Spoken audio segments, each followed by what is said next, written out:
La résurrection de Lazare. Il était un peu plus de midi quand Marthe partit à la rencontre de Jésus, qui franchissait la crête de la colline près de Béthanie. Son frère Lazare était mort depuis 4 jours. À la fin de l'après-midi du dimanche, il avait été couché dans leur caveau de famille situé à l'extrémité du jardin. La pierre fermant l'entrée du caveau avait été roulée en place le matin même de ce jour, ce jeudi. Quand Marthe et Marie avaient envoyé à Jésus la nouvelle de la maladie de Lazare, elles étaient convaincues que le Maître ferait quelque chose à ce sujet. Elles savaient que leur frère était très gravement malade, et n'osaient guère espérer que Jésus quitterait son travail d'instructeur et de prédicateur pour venir à leur secours. Mais elles avaient tellement confiance en son pouvoir de guérir les maladies qu'elles croyaient qu'il lui suffirait de prononcer les paroles curatives, et qu'aussitôt Lazare serait guéri.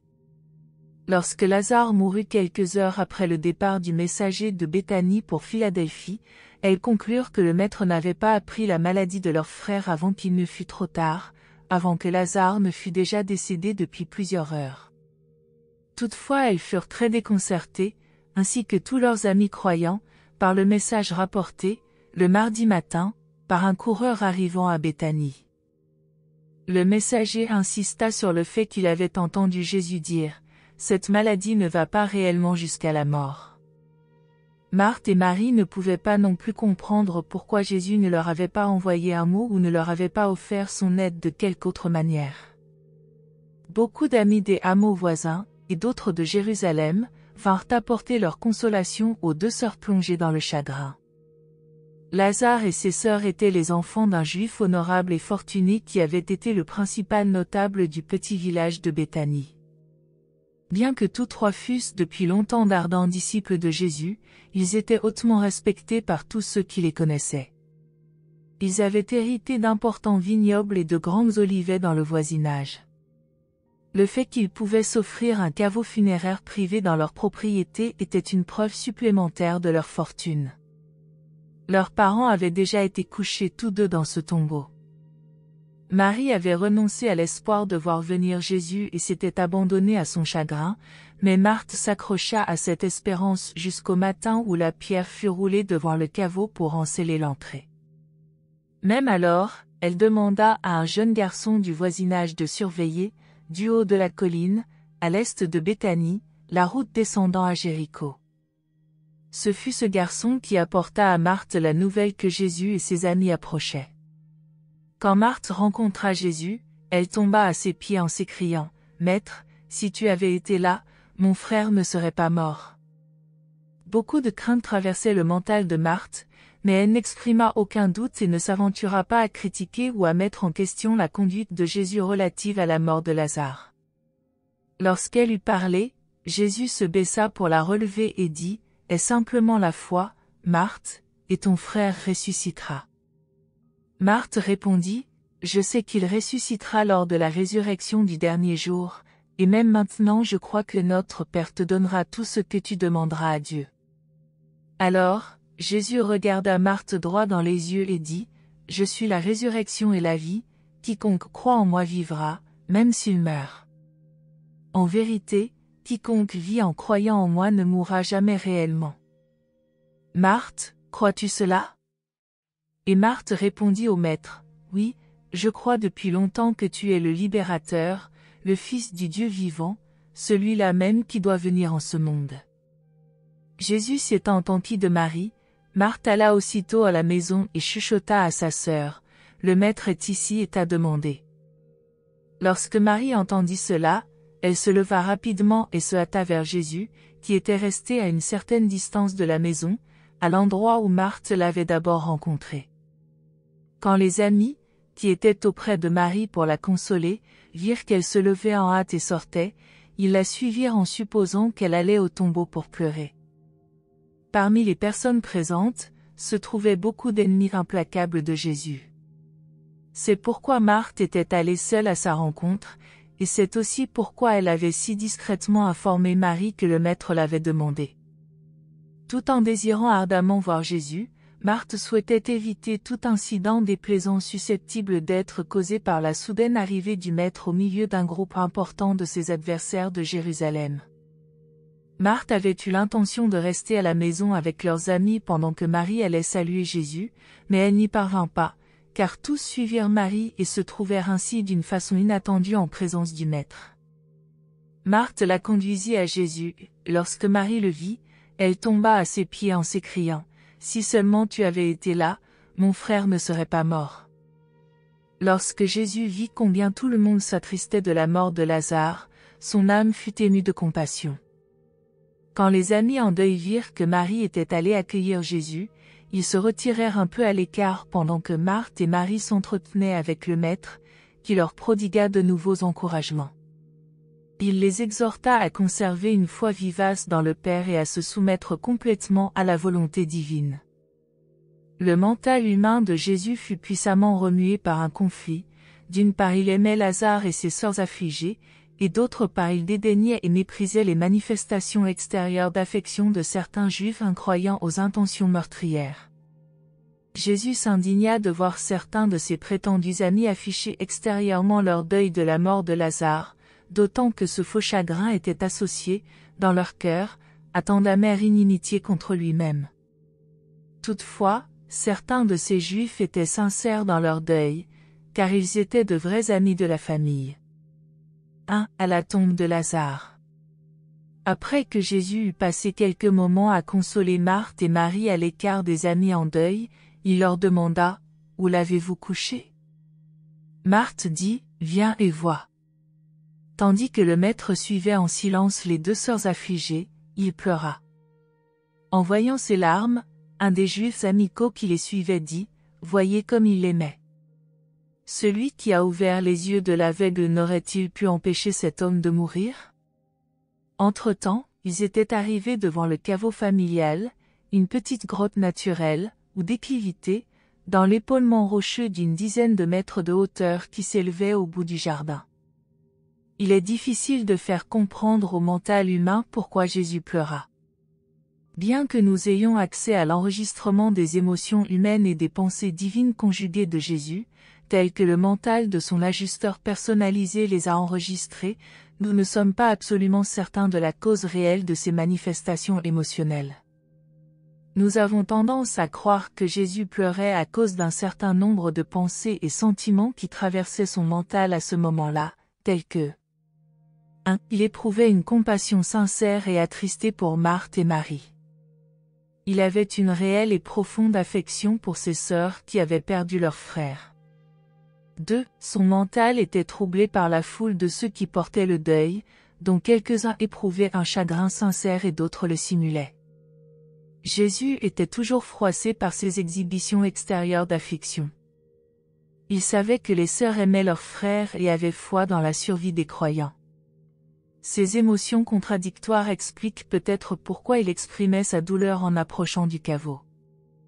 3. Il hésitait sincèrement à ramener Lazare à la vie mortelle. Ses sœurs avaient réellement besoin de lui, mais Jésus regrettait d'avoir à faire revenir son ami pour lui voir subir ensuite des persécutions acharnées. Il savait bien que Lazare aurait à les subir pour avoir été le sujet de la plus grande démonstration de pouvoir du Fils de l'homme. Maintenant, nous pouvons exposer un fait intéressant et instructif. Bien que la présente histoire se déroule comme un événement apparemment normal et naturel dans les affaires humaines, elle comporte des aperçus indirects fort intéressants. D'une part, un messager va trouver Jésus le dimanche pour l'informer de la maladie de Lazare, et Jésus prévient qu'elle ne va pas jusqu'à la mort, et d'autre part Jésus va en personne à Béthanie et même demande aux sœurs, « Où l'avez-vous couché ?» Tout cela semble indiquer que Jésus procédait à la manière des mortels et selon les connaissances limitées du mental humain. Néanmoins, les archives de l'univers révèlent que l'ajusteur personnalisé de Jésus donna l'ordre de retenir l'ajusteur de pensée de Lazare sur Urantia, après la mort de Lazare, pour un temps indéterminé, et que cet ordre fut enregistré officiellement un quart d'heure avant le dernier soupir de Lazare. Le mental divin de Jésus savait-il, dès avant la mort de Lazare, qu'il le ressusciterait d'entre les morts? Nous l'ignorons. Nous savons seulement ce que nous exposons ici. Beaucoup d'ennemis de Jésus eurent tendance à railler ces manifestations d'affection et se dire entre eux, s'il avait tant d'estime pour cet homme, pourquoi a-t-il attendu si longtemps pour venir à Béthanie? S'il est ce qu'on prétend, pourquoi n'a-t-il pas sauvé son cher ami? À quoi bon guérir des étrangers en Galilée s'il ne peut sauver ceux qu'il aime? Et, de bien d'autres manières, ils tournèrent en dérision les enseignements et les œuvres de Jésus, et les prirent à la légère. Ainsi, ce jeudi après-midi vers 2h30, dans le petit hameau de Béthanie, le cadre était tout préparé pour l'accomplissement de la plus grande de toutes les œuvres liées au ministère terrestre de Michael de Nébadon, pour la plus puissante manifestation de pouvoir divin durant sa vie incarnée, car sa propre résurrection eut lieu seulement après qu'il eût été libéré des entraves de l'incarnation dans un corps mortel. Le petit groupe réuni devant la tombe de Lazare n'imaginait pas qu'il y avait à proximité un vaste concours d'êtres célestes de tous ordres rassemblés sous la direction de Gabriel, maintenant en attente par ordre de l'ajusteur personnalisé de Jésus, vibrant d'expectative et prêt à exécuter les directives de leur souverain bien-aimé. Lorsque Jésus commanda « Enlevez la pierre », les armées célestes réunies se préparèrent à jouer le drame consistant à ressusciter Lazare dans la similitude de sa chair mortelle. Cette forme de résurrection implique des difficultés d'exécution qui transcendent de loin la technique habituelle de résurrection des créatures mortelles sous forme morontielle. Elle exige le concours d'un bien plus grand nombre de personnalités célestes et un appel beaucoup plus étendu aux ressources de l'univers.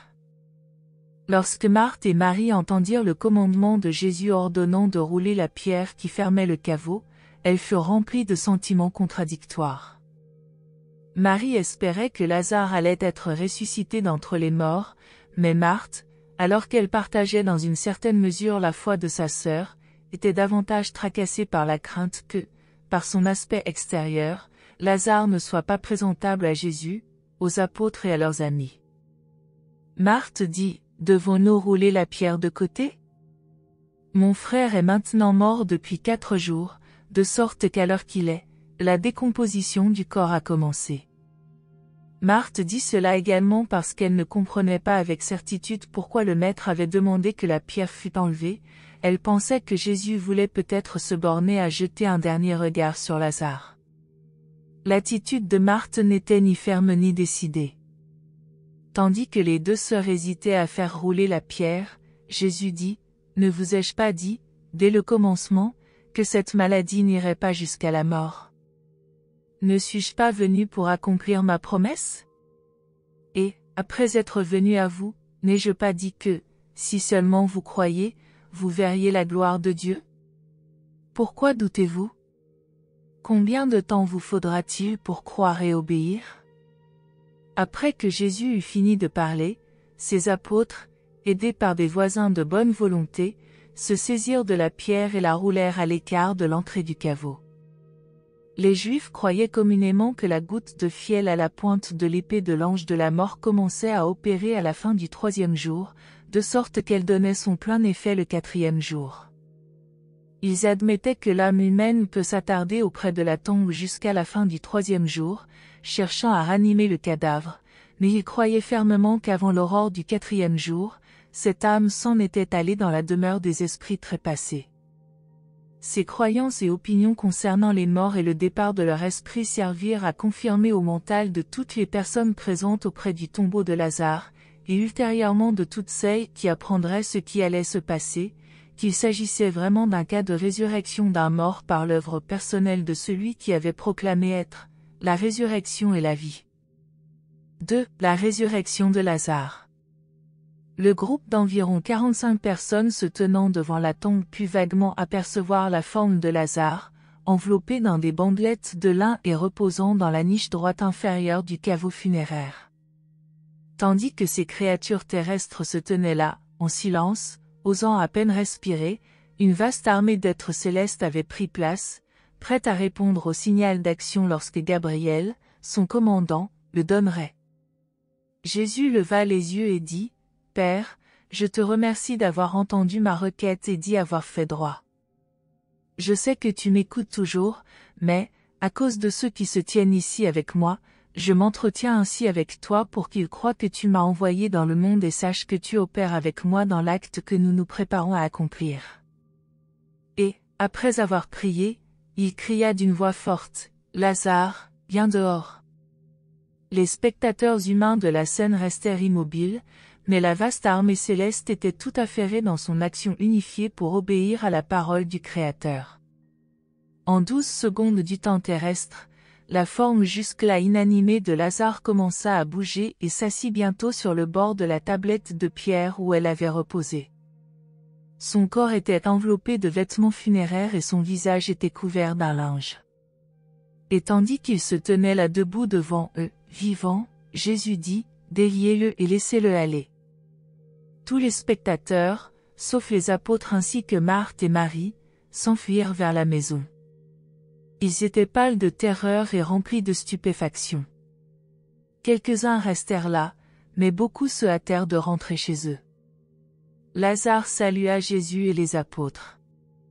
Il demanda la signification des vêtements funéraires et pourquoi ils s'étaient réveillés dans le jardin. Jésus et les apôtres s'écartèrent, tandis que Marthe racontait à Lazare sa mort, son enterrement et sa résurrection. Elle dut lui expliquer qu'il était mort le dimanche et avait été ramené à la vie ce jeudi, car Lazare n'avait pas eu conscience du temps depuis qu'il s'était endormi dans la mort. Au moment où Lazare sortit de la tombe, l'ajusteur personnalisé de Jésus, maintenant chef de son ordre dans cet univers local, commanda à l'ancien ajusteur de Lazare, alors en attente, de revenir demeurer dans le mental et l'âme du ressuscité. Ensuite, Lazare s'approcha de Jésus. Avec ses sœurs, il s'agenouilla aux pieds du Maître pour rendre grâce et louer Dieu. Jésus prit Lazare par la main et le releva en disant, « Mon fils, ce qui t'est arrivé sera également expérimenté par tous ceux qui croient à cet évangile, sauf qu'ils seront ressuscités sous une forme plus glorieuse. Tu seras un témoin vivant de la vérité que j'ai proclamée, je suis la résurrection et la vie. Allons tous maintenant à la maison prendre de la nourriture pour nos corps physiques. » Tandis qu'ils marchaient vers la maison, Gabriel congédia les groupes supplémentaires des armées célestes assemblées et fit enregistrer le premier et le dernier cas sur Urantia de résurrection d'une créature mortelle dans la similitude de son corps physique mortel. Lazare avait de la peine à comprendre ce qui était arrivé. Il savait qu'il avait été très malade, mais pouvait seulement se rappeler qu'il s'était endormi et avait été réveillé.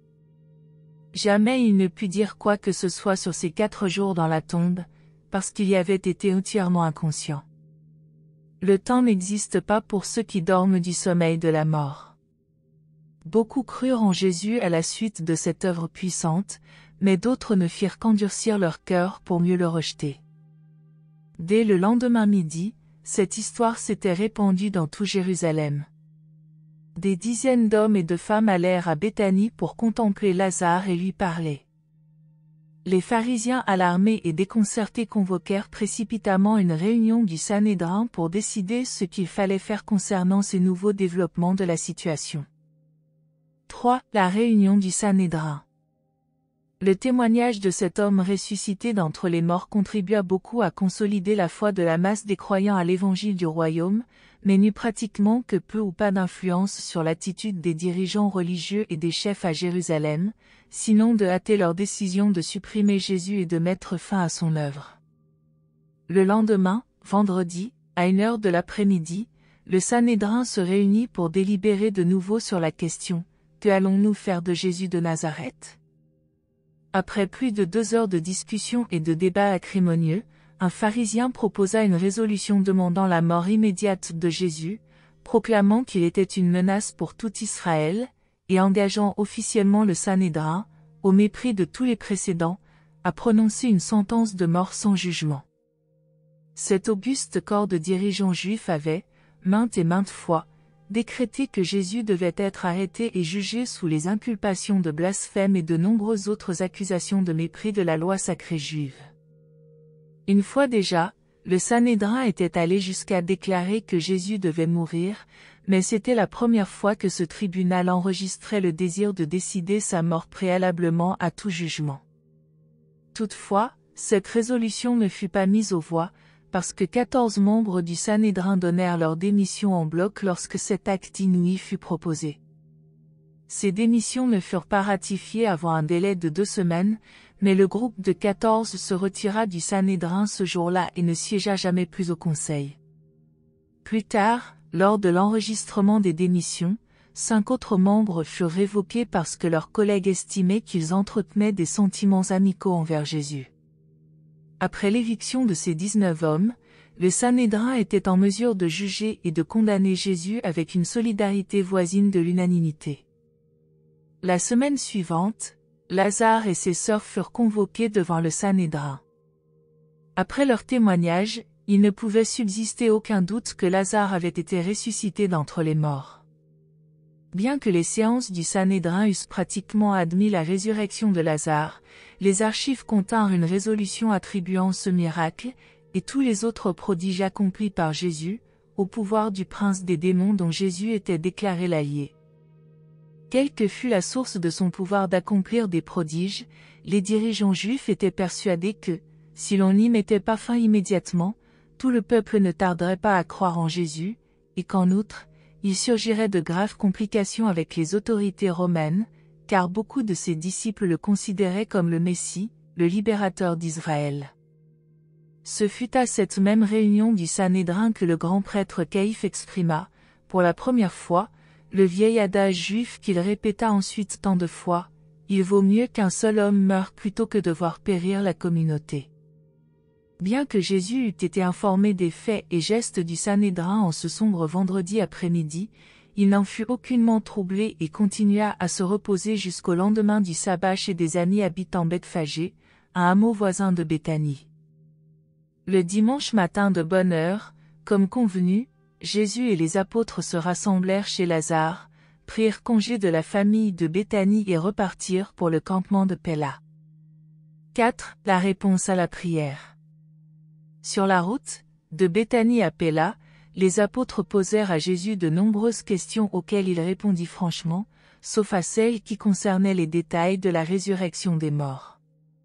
De tels problèmes dépassaient les capacités de compréhension des apôtres, et c'est pourquoi le Maître refusa de discuter de ces questions avec eux.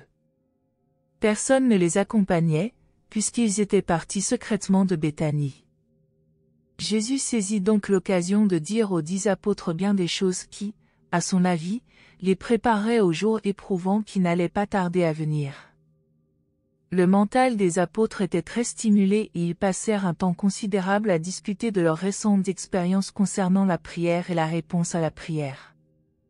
Ils se rappelaient tous la déclaration faite, à Philadelphie, aux messagers arrivant de Béthanie quand Jésus avait dit clairement, « Cette maladie ne va pas réellement jusqu'à la mort ». Cependant, malgré cette promesse, Lazare était effectivement mort. Durant toute la journée, ils en revinrent constamment à discuter de ce problème de la réponse à la prière. On peut résumer comme suit les réponses de Jésus à leurs nombreuses questions.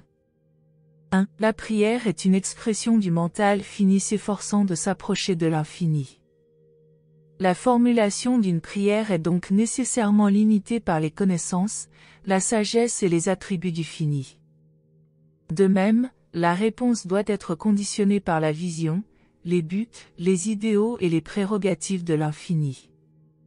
Jamais on ne peut observer une continuité ininterrompue de phénomènes matériels entre la formulation d'une prière et la réception de la pleine réponse spirituelle qui y est faite.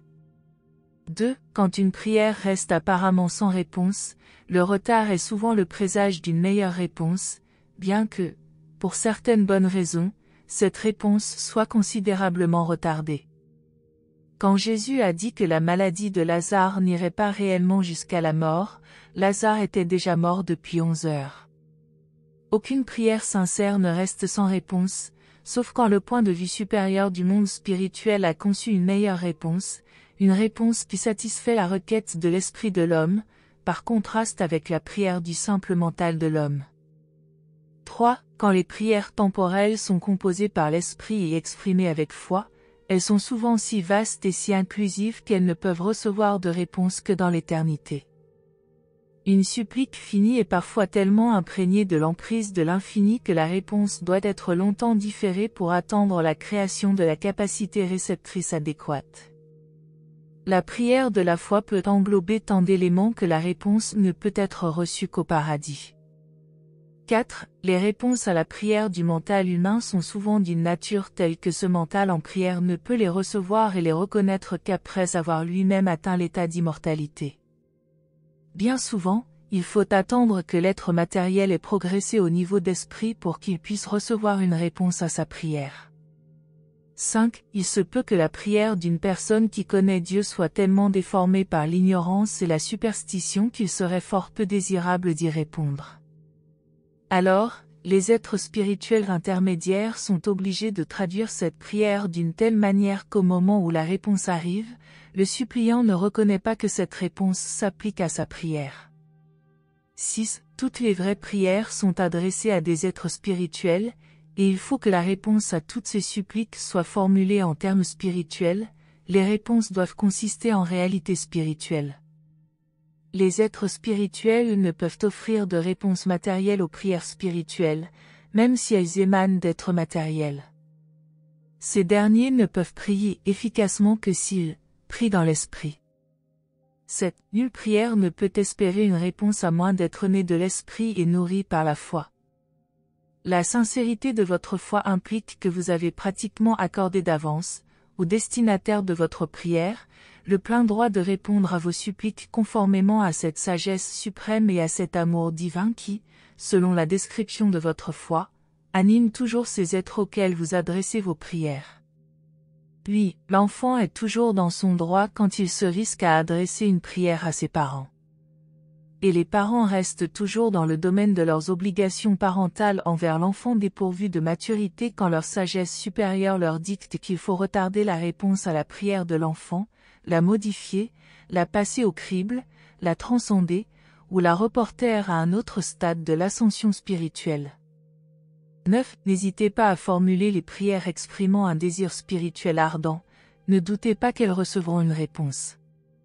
Ces réponses seront conservées en dépôt, en attendant que vous ayez effectivement atteint, sur ce monde-ci ou sur d'autres, les niveaux spirituels futurs d'épanouissement cosmique, où il vous deviendra possible de reconnaître et d'assimiler les réponses longtemps attendues à vos suppliques antérieures mais prématurées. 10. Toutes les suppliques authentiquement nées d'esprit sont certaines de recevoir une réponse. Demandez, et vous recevrez, mais n'oubliez pas que vous êtes des créatures qui progressent dans le temps et l'espace.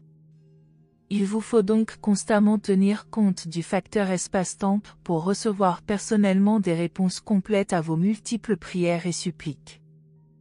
5. Ce qu'il advint de Lazare. Lazare demeura dans sa maison de Béthanie où il fut un centre de grand intérêt pour de nombreux croyants sincères et beaucoup de curieux. Lazare y resta jusqu'à la semaine de la crucifixion de Jésus, où il fut averti que le Sanhédrin avait décrété sa mort. Les dirigeants des Juifs étaient résolus à mettre fin à l'expansion des enseignements de Jésus. Ils estimaient fort justement qu'il serait inutile de mettre Jésus à mort s'il permettait à Lazare, représentant l'apogée de son œuvre miraculeuse, de vivre et de témoigner que Jésus l'avait ressuscité d'entre les morts. Lazare avait déjà subi de cruelles persécutions de leur part. Lazare prit donc hâtivement congé de ses sœurs à Béthanie, s'enfuit par Jéricho, traversa le Jourdain et ne s'accorda jamais un long repos avant d'avoir atteint Philadelphie. Lazare connaissait bien Abner, là, il se sentait en sécurité contre les intrigues meurtrières de l'inique Sanhédrin. Peu après, Marthe et Marie vendirent leur terre de Béthanie et rejoignirent leurs frères en Pérée. Entre-temps, Lazare était devenu trésorier de l'église de Philadelphie. Il soutint vigoureusement Abner dans sa controverse avec Paul et l'église de Jérusalem. À l'âge de 67 ans, il mourut finalement de la même maladie qu'il avait emportée à Béthanie, quand il était plus jeune. Merci de nous avoir rejoints aujourd'hui, et je vous retrouve bientôt pour une nouvelle exploration passionnante.